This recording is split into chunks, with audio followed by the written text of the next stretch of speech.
ನಟಿ ರಶ್ಮಿಕಾ ಮಂದಣ್ಣಗೆ ಆಗಾಗ ವಿವಾದಗಳು ಹೊಸದೇನಲ್ಲ. ಈಗ ಮತ್ತೊಮ್ಮೆ ಅವರು ವಿವಾದದ ಕೇಂದ್ರಬಿಂದುವಾಗಿದ್ದಾರೆ. ಈ ಬಾರಿ ಅವರ ಕೊಡವ ಸಮುದಾಯದ ಕುರಿತು ನೀಡಿರುವ ಹೇಳಿಕೆ ಸಾಮಾಜಿಕ ಜಾಲತಾಣಗಳಲ್ಲಿ ತೀವ್ರ ಟೀಕೆಗೆ ಗುರಿಯಾಗುತ್ತಿದೆ.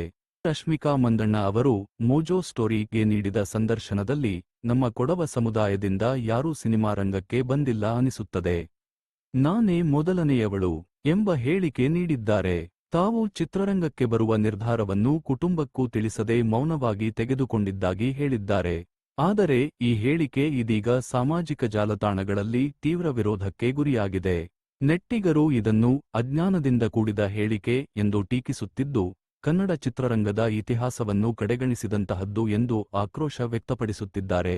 ವಾಸ್ತವದಲ್ಲಿ ರಶ್ಮಿಕಾ ಮಂದಣ್ಣ ಅವರ ಹಿಂದೆಯೇ ಕನ್ನಡ ಚಿತ್ರರಂಗದಲ್ಲಿ ಮಿಂಚಿರುವ ಹಲವು ಕೊಡವ ಸಮುದಾಯದ ಕಲಾವಿದರಿದ್ದಾರೆ. ಅವರಲ್ಲಿ ಪ್ರಮುಖರು ಪ್ರೇಮ,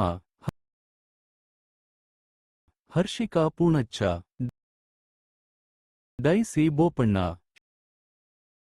ಶ್ವೇತಾ ಚಂಗಪ್ಪ, ನಿಧಿ ಸುಬ್ಬಯ್ಯ, ಕೃಷಿ ತಾಪಂಡ.